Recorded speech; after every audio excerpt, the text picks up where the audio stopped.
아이작 뉴턴이 했던 이런 명언이 있습니다. 나는 천체의 운동은 계산할 수 있지만 사람들의 광기는 측정할 수 없다. 만류인력의 법칙을 발견했다는 아이작 뉴턴마저 인간의 광기는 측정할 수 없는 부분이었다는 거죠. 광기라는 단어는 좋은 쪽으로 사용되기보다는 나쁜 쪽으로 사용되는 단어지만 고대에서 르네상스 시대까지만 하더라도 세계의 비밀과 창조에 관한 신비스러운 힘을 뜻할 때 사용하는 단어였죠. 요즘 애플 행보를 보면 고대에서부터 르네상스 시절에 말하던 광기가 생각이 많이 납니다. 스마트폰의 창조에 관한 신비스러운 힘을 가지고 있는 기업인 애플의 아이폰은 세계적으로 많은 사람들에게 사랑을 받고 있는 스마트폰이죠. 애플의 아이폰은 어느덧 13번째 제품 출시를 눈앞에 두고 있는 상황이죠. 과거에서 현재까지의 아이폰은 많은 변화가 있었지만 이번 아이폰 12는 과거 해상 디자인 4개의 카메라를 탑재할 걸로 예상이 되고 있는 상황이에요. 이런 광기 어린 아이폰 12에 대한 3가지 유출 소식이 있습니다. 바로 알아보시죠. 현재 아이폰 12의 예측되는 가격은 $649부터 시작하는데 하나로 계산해보면 약 78만원부터 시작될 걸로 알려져 있는 상황이에요. 근데 이번 유출에서 새로운 소식이 나왔어요. 아이폰 12 LTE 모델이 있을 수도 있다는 언급이죠. 이번 유출에서 나온 아이폰 12 LTE 모델의 시작 가격은 $549로 하나로 약 66만원으로 상상도 못한 가격으로 출시될 걸로 알려져 있는 상황입니다. 오메가리크스 앤 루머스의 트위터를 살펴보면 나의 첫 번째 아이폰 12 루머는 아이폰 12와 아이폰 12 맥스 LTE 버전이다. 아이폰 12 LTE가 나온다면 $549, 약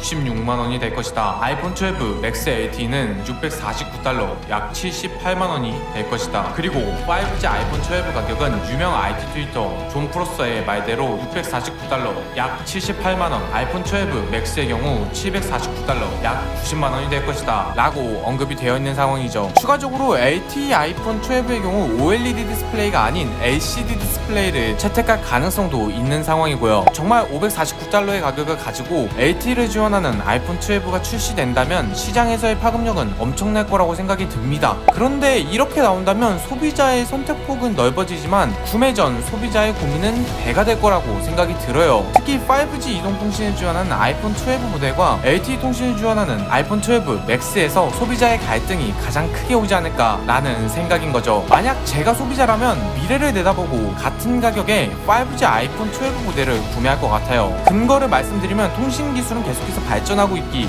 때문이죠. 2G에서 3G로, 3G에서 LTE로, LTE에서 5G로 넘어오는데 총 24년이란 시간밖에 걸리지 않았던 걸 생각하면 기술의 발전은 빠르게 이루어지고 있는 상황이죠. 24년이란 짧은 시간 속에서 과거에 퇴화된 기술인 2G 통신 서비스는 2020년 현재 종료가 되었고요. 현재 5G 시스템을 생각한다면 LTE 제품을 구매하는 게 좋다고 생각이 듭니다만 5G가 안정화되고 난 후 소비자가 느끼게 될 스마트폰 사용 환경을 생각한다면 아이폰 12 5G를 구매하는 게 맞다는 게 제 결론인 거죠. 물론 저의 개인적인 생각일 뿐입니다. 굳이 같은 가격이라면 최신 기술이 탑재되고 OLED 디스플레이를 탑재한 아이폰 12가 더 좋을 것 같다는 거죠. 선택은 여러분의 몫이니 출시되면 저울질 한번 해보시고 구매하시면 될 것 같습니다. 지난번 아이폰 영상과 동일하게 아이폰 20W 충전기에 대한 소식을 전해드릴게요. 링치거의 소식에 따르면 아이폰 12에 이어팟과 전원 어댑터는 포함되지 않을 걸로 전망이 되고 있고 5W 18W 충전기 생산을 종료하고 20W 충전기만 생산할 것이라는 언급이 나왔죠. 근데 밍치고의 예측 적중률이 현재 좋지 않은 상황이에요. 최근 출시된 아이폰 SE 2세대에도 5W 충전기가 탑재되지 않을 거라는 언급을 했었는데 5W 충전기는 탑재돼서 출시되었죠. 탑재가 되지 않을 가능성도 어느 정도 있다고 생각이 들어요. 근거가 뭐냐면 아이폰 12 가격이 $749로 전작인 아이폰 11과 동일한 가격을 가질 걸로 예상이 되고 있어서인데요. 충전기와 이어팟을 제공하지 않는다면 작년 1분기 기준 애플 스마트폰 판매량 4,310만 대 기준으로 계산을 해본다면 최대 3조 170억 원 정도를 아낄 수 있다는 계산이 나옵니다. 물론 판매가 기준이라서 제조 가격으로 놓고 따지고 보면 1조에서 7천억 원 정도를 아낄 수 있다는 계산이 나와요. 애플 측에서는 돈도 아끼고 환경을 더욱 생각한다는 인식을 줄 수 있는 상황이라 안 할 리가 없겠죠. 추가적으로 5W 충전기, 18W 충전기 둘 다 사라질 가능성은 거의 없다고 생각이 듭니다. 상식적으로 생각해보세요. 20W 충전기만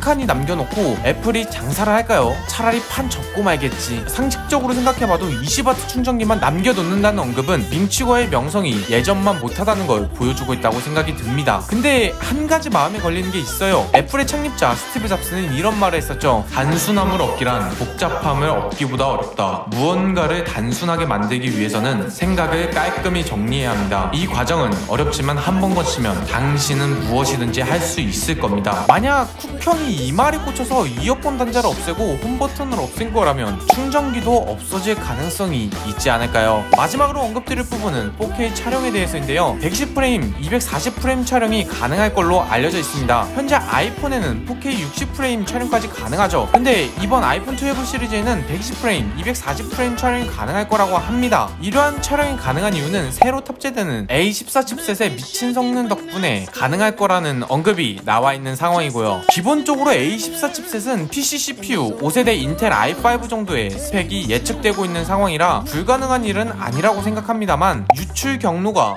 또 밍치거네요. 요즘 이 형님이 상태가 많이 안 좋아서 개인적으로 걸을까 하다가 240프레임까지는 가능성이 거의 없어 보이고 120프레임은 가능성이 있다고 생각이 들어서 언급을 드려보는 겁니다. 올해 출시한 아이폰 SE부터 시작해서 아이폰 12까지 2020년의 애플을 보면 애플의 창립자 스티브 잡스의 명언이 하나 떠오릅니다. 시장에서 사람은 속일 수 없다. 제품이 그들 스스로를 대변하기 때문이다. 말 그대로 제품을 선택하는 건 소비자고 그 제품에 대한 인식과 브랜드를 만들어주는 것도 소비자라고 생각합니다. 그런 기준에서 애플의 행보는 매우 긍정적이라고 생각이 들죠. 넣어줄 거 제때 딱 넣어주고 소비자가 원하는 거 딱딱 만들어주는 걸 보면 대단하다고 생각이 많이 듭니다. 아, 애플 아직도 램크루즈였지? 여튼 오늘 준비한 영상 여기까지입니다. 그럼 저는 다음번 영상에서 만나 뵙도록 할게요. 그럼 빠이.